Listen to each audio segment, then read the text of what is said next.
Hello. కొన్ని కొన్ని విషయాలు నువ్వు రెస్పాన్సిబుల్ కాదు.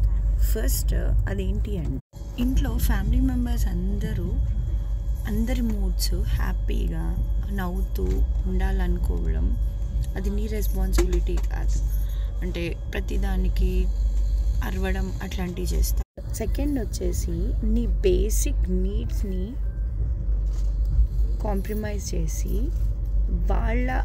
వాళ్ళకు కావాల్సిన దాన్ని నువ్వు ఫుల్ఫిల్ చేయడానికి ట్రై. థర్డ్, నీ చుట్టుపక్కల ఎవరైతే ఉంటారో వాళ్ళందరినీ నువ్వు నీ హ్యాపీనెస్ని సాక్రిఫైస్ చేసేసి వాళ్ళందరూ హ్యాపీగా ఉండాలి అని చెప్పి చూడడం.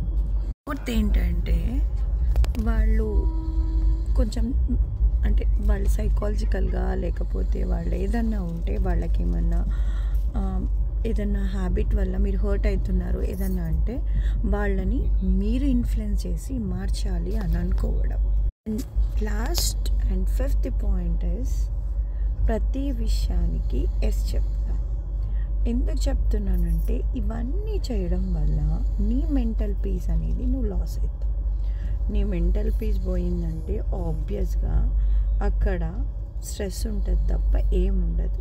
ఎందుకు చెప్తున్నా ఇవన్నీ అంటే, ఎవ్రీ హ్యూమన్ బీయింగ్కి మెంటల్ పీస్ అనేది ఉండాలి. నువ్వు పక్క వాళ్ళ హ్యాపీనెస్కి నువ్వెట్లా రెస్పాన్సిబుల్ అవుతావు? పక్క వాళ్ళ మూడ్కి, పక్క వాళ్ళ సాడ్కి నువ్వెట్లా రెస్పాన్సిబుల్ అవుతావు చెప్పు? సో అందుకోసం అని చెప్పి నీ లిమిట్స్లో నువ్వు ఉండు. అంటే నీ బేసిక్ నీడ్స్ని కూడా నువ్వు కాంప్రమైజ్ చేసుకుని పక్క వాళ్ళని హ్యాపీ చేయడం వల్ల నీకేమొస్తుంది చెప్పు? ఏం రాదు. సో కొంచెం మారడానికి ట్రై చేయి.